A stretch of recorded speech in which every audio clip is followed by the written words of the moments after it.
Frères et sœurs en Jésus-Christ, je vous salue.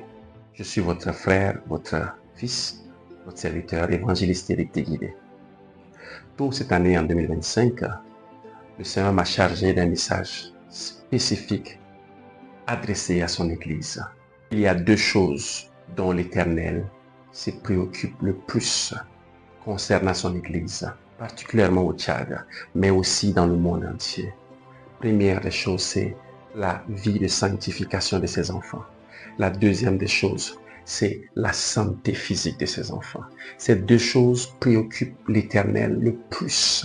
Il appelle tous ses enfants à vivre une vie de sanctification. Parce que voyez-vous, nos églises sont remplies de chrétiens de titre, de chrétiens qui se contentent uniquement du titre de chrétien, mais qui vivent une vie complètement adonnée au désir de leur chair.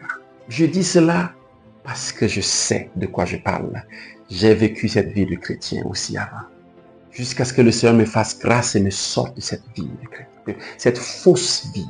Frères et sœurs, l'Éternel appelle son Église à une vie de sanctification et appelle son Église également à manifester sa puissance pour la guérison divine.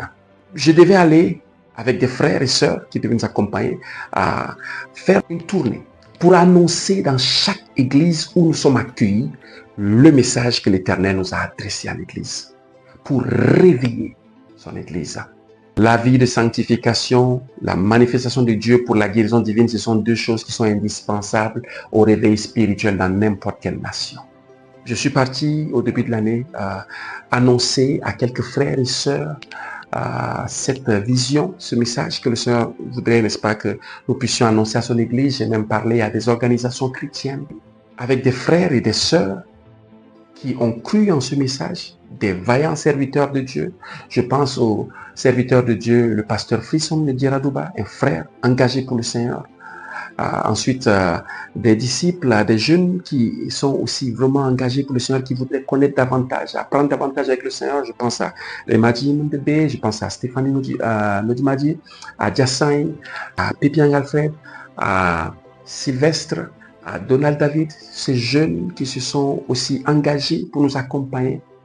Au début, lorsque nous avons annoncé, quelques-uns, je veux dire, ont cru en ce message parce que ça paraissait vraiment fou.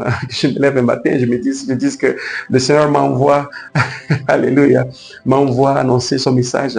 C'est pas facile compte tenu du contexte de mon pays. Et je comprends tout à fait la réaction de certains. Il y a des frères et sœurs qui ont cru en ce message, qui nous ont soutenus financièrement, matériellement et même spirituellement par la prière. À ceux-là, je vous dis merci infiniment. Et je prie que l'Éternel vous bénisse richement et qu'il vous rende au centuple tout ce que vous avez consenti comme sacrifice pour cette mission. Il y a aussi des frères et sœurs à qui j'ai annoncé cela. Et même peut-être des organisations chrétiennes qui n'ont pas cru en cela, qui n'ont pas réagi par rapport à cela. Croyez-moi, je ne vous en veux pas. Je ne vous condamne pas du tout.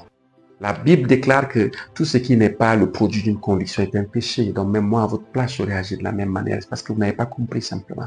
Que le Seigneur puisse, n'est-ce pas, éclairer davantage, n'est-ce pas, votre cœur, afin que vous puissiez comprendre et saisir ce message, qui est une préoccupation pour lui. Et donc, en mars 2025, nous avons pris la direction du sud. Nous sommes partis à Guelendeng, à Bongor, à Kelo, à Mundou, à Gorée, à Bebidja, à Doba, à Koumra et à Sahar. Sahar, c'est carrément au sud, c'est vers la frontière avec la République centrafricaine. Ensuite, nous sommes rentrés dans les bonnes conditions. Il y a eu plusieurs repentances, il y a eu plusieurs guérisons, il y a eu des délivrances. L'Éternel a accompagné ces enseignements par des signes et des prodiges pour confirmer que c'est lui qui nous a envoyés. Et ensuite, nous avons encore relancé les frères, nous sommes encore organisés pour partir vers l'Est.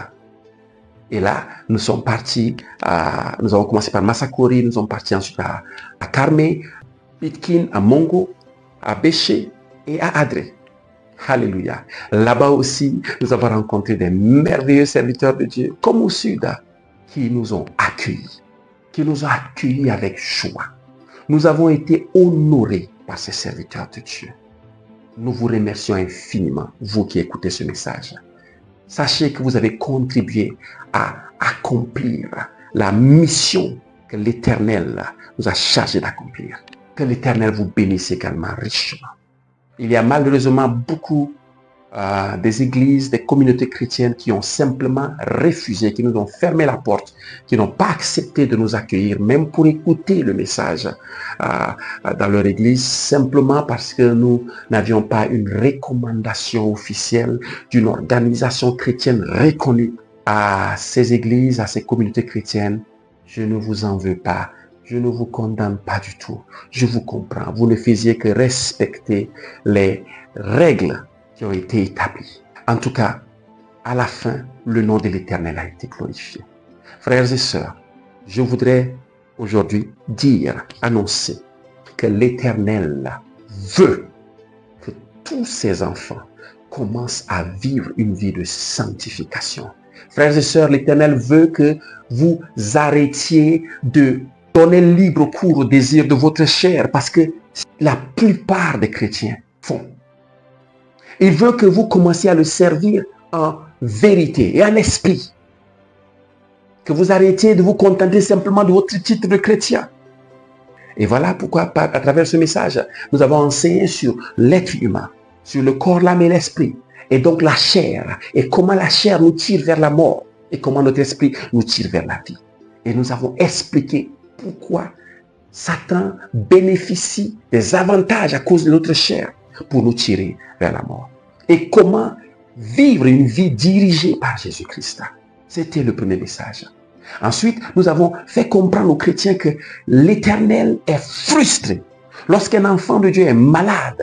Une chose, le Seigneur vous interdit formellement, vous enfants de Dieu, à vous rendre chez des féticheurs, chez des gens qui font appel à des esprits impurs, à des démons, pour pouvoir rendre service. Ceux-là, c'est une abomination, une idolâtrie de votre part de partir chez ces personnes-là. Dieu peut faire encore plus et meilleur que ce qu'eux ils sont en train de faire. Et croyez-moi, si vous avez la foi, vous pouvez être guéri de n'importe quelle maladie. C'est simplement la connaissance qui manque à la plupart des enfants de Dieu. L'Éternel, lorsqu'il m'enseignait par rapport à la guérison divine, me disait que son église est malade. Alléluia. Maintenant, la médecine n'est pas diabolique, n'est pas satanique. Vous pouvez, n'est-ce pas, faire recours à la médecine. C'est le Seigneur qui a inspiré la médecine pour pouvoir aider ceux qui n'ont pas foi. Mais maintenant, il voudrait que vous vous appuyez d'abord sur lui et que vous recherchez le miracle. Et que si vous n'atteignez pas le niveau de foi pour le miracle, il peut vous orienter vers un médecin pour vous traiter à travers un médicament. Le Seigneur appelle son Église à la repentance. Et le Seigneur annonce à son Église que la guérison est disponible. Croyez. Et avec la foi, vous pouvez être guéri. Oui, Jésus guérit encore aujourd'hui. Voici le message que le Seigneur voudrait que toute son Église, n'est-ce pas, puisse savoir. Et ce sont deux choses qui sont indispensables au réveil spirituel au Tchad. Ma préoccupation, c'est d'annoncer ce message que l'Éternel m'a confié d'annoncer à son Église. Je ne peux pas le faire si l'Église me ferme la porte. Je voudrais, n'est-ce pas, à travers tout ce qui s'est passé déjà au nord et à l'est, que les églises puissent jeter un coup d'œil, que les communautés chrétiennes puissent jeter un coup d'œil, que les ministères chrétiens puissent jeter un coup d'œil. Vous pouvez aller simplement sur la chaîne YouTube Eric Teguide Ministries ou alors la page Facebook Eric Teguide Ministries, ça s'écrit au bas de l'écran, et allez-y voir toutes ces choses qui ont été accomplies par l'Éternel et non par nous. Frères et sœurs, pourquoi est-ce qu'un jeune comme moi va décider d'abandonner ce confort et prendre son propre argent et plus l'argent que les frères et les sœurs, certains frères et sœurs ont donné? C'était pas suffisant.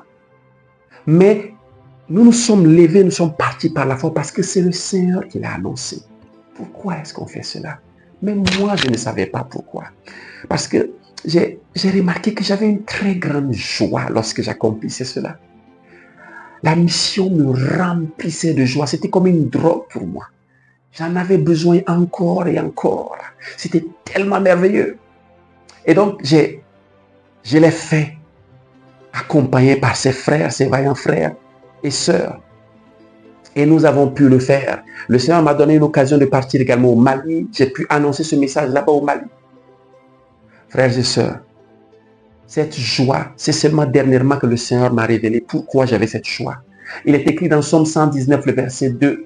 Ils sont heureux, ceux qui obéissent aux ordres de l'Éternel, ceux qui le recherchent de tout leur cœur. J'ai compris. J'obéissais réellement à l'Éternel. Voilà la seule raison pour laquelle j'ai fait cela. Je pouvais simplement m'asseoir en N'Djamena et l'argent que j'avais ou peut-être le peu que les frères et sœurs ont contribué, je pouvais l'utiliser pour d'autres choses. Mais pourquoi est-ce que nous nous sommes levés et cet argent nous l'avons dépensé, nous avons payé le carburant, nous avons pris cette voiture qui n'est pas en très bon état. Nous sommes partis jusqu'à l'est, jusqu'à la frontière avec le Soudan. Nous sommes partis également à Sarre. Amen. C'est parce que nous étions animés par ce zèle, par cette joie qu'on éprouve lorsqu'on obéit à la parole de Dieu. J'aimerais être reconnaissant à Dieu, rendre des actions de grâce à Dieu pour ce qu'il a fait, pour son accompagnement, pour sa confirmation. Nous sommes rentrés en N'Djamena d'Adré, où nous sommes partis en septembre. Et là, nous sommes là et nous attendons les prochaines orientations de l'Éternel. Il va nous montrer encore des endroits où nous devons aller. Et en même temps, nous annonçons que nous sommes disponibles. Toute organisation chrétienne, toute église qui voudrait écouter ce message. C'est un séminaire biblique que nous avons organisé dans chacune de ces localités. C'est une soirée, juste une demi-soirée. À partir de 14h30 jusqu'à 18h, c'est bon, nous avons fini. Nous avons annoncé tous les messages, nous avons appelé à la repentance, nous avons prié pour les malades, nous avons même eu le temps pour les témoignages et tout est là. Nous ne cherchons aucune gloire. J'ai même demandé aux gens là-bas pour qui on a prié, qui ont été guéris, je leur ai demandé, oubliez-nous, nous ne sommes que des serviteurs inutiles. Nous le faisons pour la gloire de Dieu parce que nous sommes vraiment préoccupés par le réveil de l'Éternel qui doit descendre sur ce pays, cette nation qui est le Tchad. Nos églises sont remplies de chrétiens, de titres. Beaucoup sont préoccupés beaucoup plus par d'autres choses que par l'Éternel lui-même ou par leur intimité avec l'Éternel. Le Seigneur dit, c'est fini cela. Il en a marre, il est fatigué de cela. Il veut que tous soient appelés à la repentance. Il veut que tous vivent une vie de sanctification. Une vie qui lui est agréable. Voilà un peu le message que le Seigneur voudrait annoncer à son Église. Je suis vraiment reconnaissant à Dieu pour tout ce qu'il a fait dans ma vie. Et reconnaissant à Dieu pour toutes ces délivrances, toutes ces guérisons, toutes ces restaurations, pour toutes ces repentances. Et nous croyons qu'il y en a encore plusieurs centaines et des milliers qui sont à venir par la grâce de Dieu au nom de Jésus-Christ. Merci beaucoup pour votre aimable attention. Soyez richement bénis en Jésus-Christ. Amen.